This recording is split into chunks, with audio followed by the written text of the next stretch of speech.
Hola, mi nombre es Alejandra Crisol Pérez Vázquez. Actualmente estoy estudiando la materia de romanos en la Universidad Filadelfia de México. Está a cargo del maestro Jefer González Javier.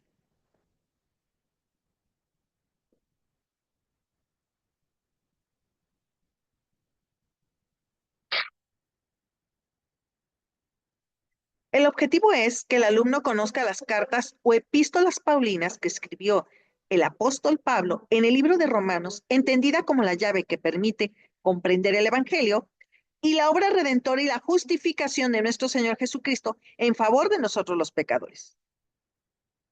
Entendemos como el evangelio que proviene del verbo hebreo biser y sustantivo besorá, del griego evangelion, angelion, bueno, angelion, anuncio, que significa buenas noticias. La rectitud del hebreo es deca, significa las relaciones correctas entre la gente, tratar a otros como a la imagen de Dios, con dignidad dadas por Dios. También veremos otra palabra griega que es mishpat. Significa justicia. Puede referir a la justicia retributiva, es decir, si tú tomas malas palabras, vas a asumir las consecuencias. Sino más bien se refiere a una justicia restaurativa. Por ejemplo, buscar a las personas vulnerables de las cuales otras personas buscan ventaja o bien se abusa de ellas y ayudarles como un sinónimo de caridad en tu corazón. La justicia restaurativa significa propiamente tomar medidas para abogar a favor del vulnerable, así como cambiar las estructuras sociales para prevenir las injusticias. El pecado. El pecado proviene de la palabra hebrea kata, significa errar o fallar al blanco, y del griego hamartía, que es fallar en amar a Dios y a los demás. Si ustedes observan los primeros cinco mandamientos, está enfocado a fallar en amar a Dios. Y los segundos cinco mandamientos se refiere en fallar a amar a las personas. De ahí que se diga en la Biblia que ama a tu prójimo como a ti mismo. Si ustedes se fijan, cuando se combinan ambos en una serie de fracasos, pues se muestra cómo fallar a Dios es profundamente conectado con fallar en honrar a las personas. Pecar contra las personas es pecar contra Dios. Bien, los 10 mandamientos, existen otros más en la Biblia, que son un total de 613 mandamientos.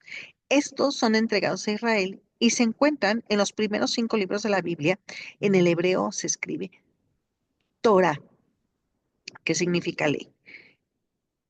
Esta parte de la Biblia, pues, nos narra cómo Dios está creando una nueva clase de personas que son capaces de completamente de amar a Dios y a los demás. Tenemos eh, una idea equívoca de lo que es la santificación en el Evangelio.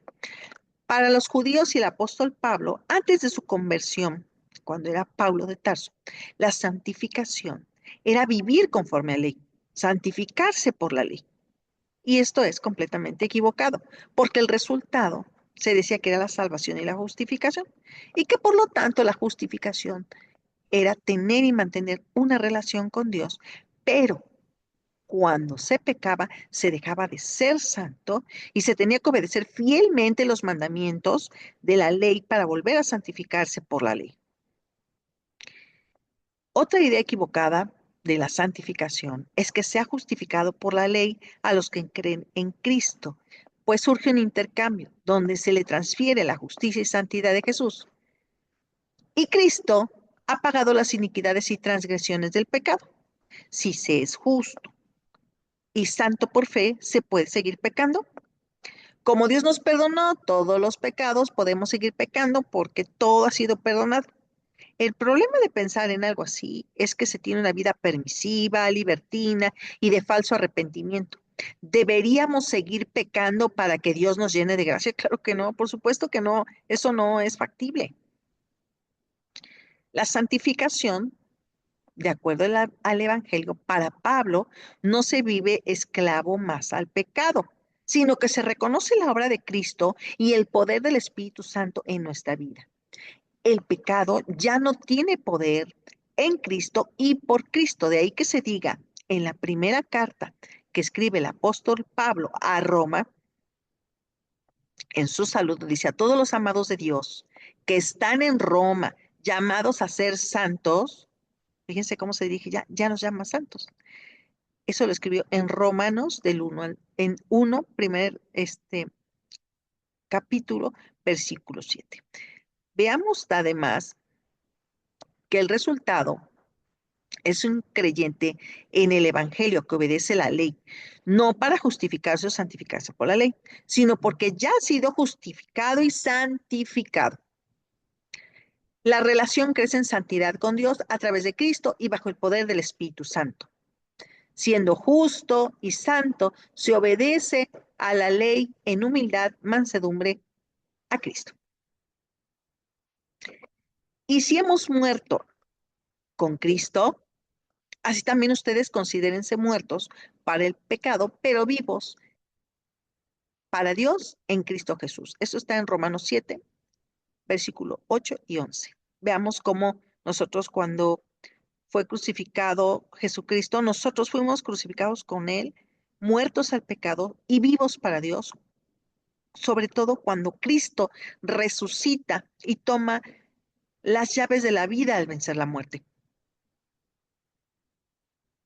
El pecado ya no es más su amo, porque ustedes ya no viven bajo las exigencias de la ley, en cambio viven la libertad de la gracia de Dios. Romanos 7:14.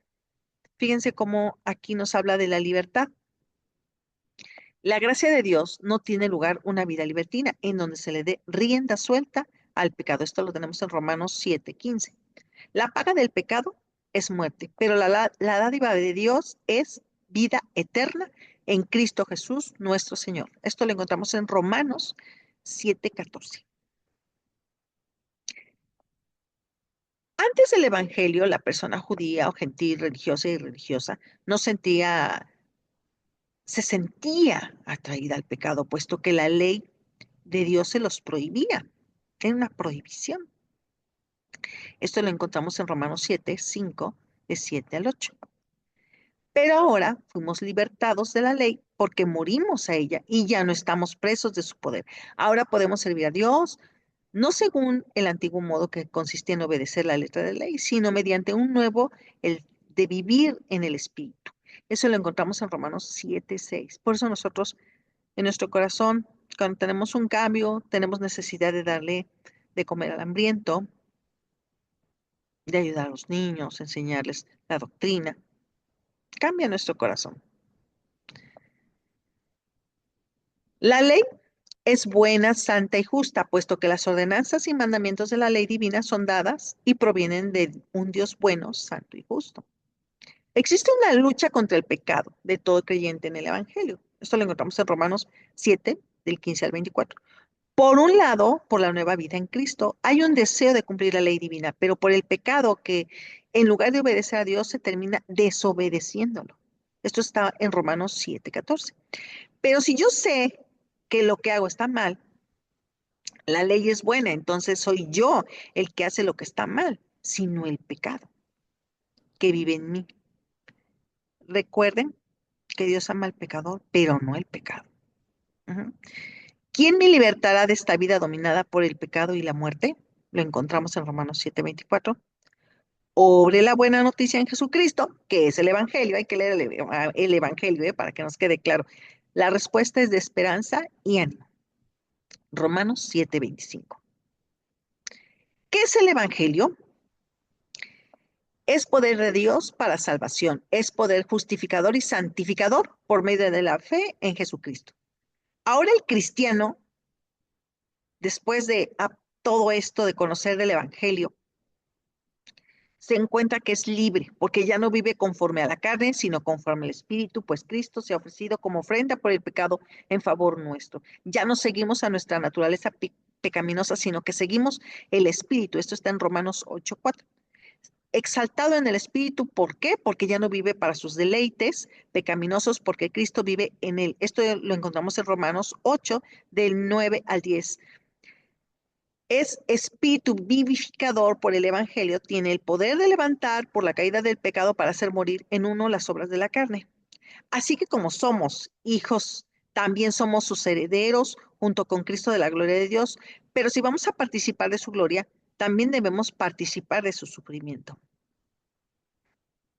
Nos encontramos también que en esta espera el cristiano puede confiar porque Dios hace que todas las cosas cooperen para el bien de quienes lo aman y son llamados según el propósito que Él tiene para ellos. Lo encontramos en Romanos 8:28. Cristo es el primogénito y creen en Él, tienen el llamado de ser como Él, siendo su propósito ser como el Hijo.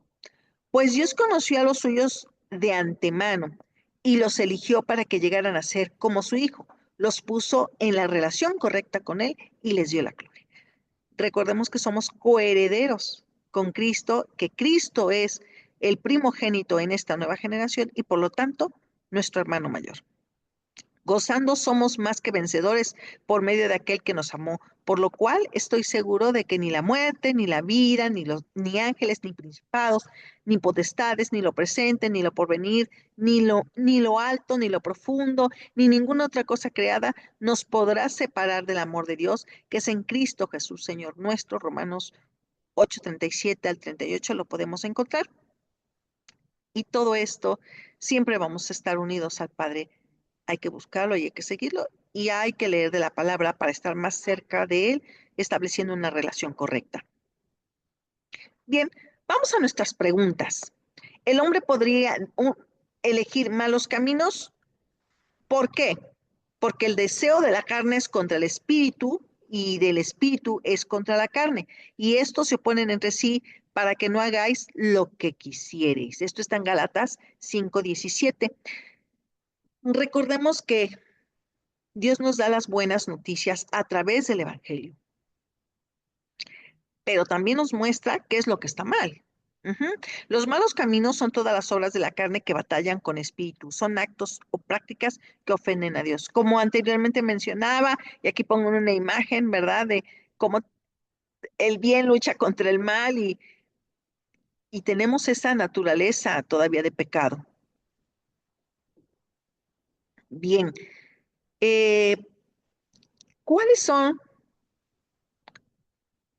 aquello que obra por la carne? Las obras de la carne son evidentes, las cuales son inmoralidad, impureza, sensualidad, idolatría, hechicería, enemistades, pleitos, celos, enojos, rivalidades, disensiones, herejías, envidias, borracheras, orgías y cosas semejantes contra las cuales les advierto, como ya se los he dicho antes, que los que practican tales cosas no heredarán el reino de Dios. Esto lo encontramos en Gálatas 5, del 19 al 21. ¿Qué obtendremos si optamos por el buen camino que nos muestra el Evangelio? Mas el fruto del Espíritu es amor, gozo, paz, paciencia, benignidad, bondad, fe, mansedumbre, templanza. Contra tales cosas no hay ley. Gálatas 5:22 al 23. Y sabemos que a los que aman a Dios, todas las cosas les ayudan a bien. Esto es, a los que conforme a su propósito son llamados, porque a los que antes conoció, también los predestinó para que fuesen hechos conforme a la imagen de su Hijo, para que Él sea el primogénito entre muchos hermanos, y a los que predestinó, a estos también llamó, y a los que llamó, a estos también justificó, y a los que justificó, a estos también glorificó. Romanos 8:28 al 30. Nos conviene estar de la mano del Señor. Nos conviene estar en espíritu con nuestro Padre. Bien, estas son las referencias bíblicas.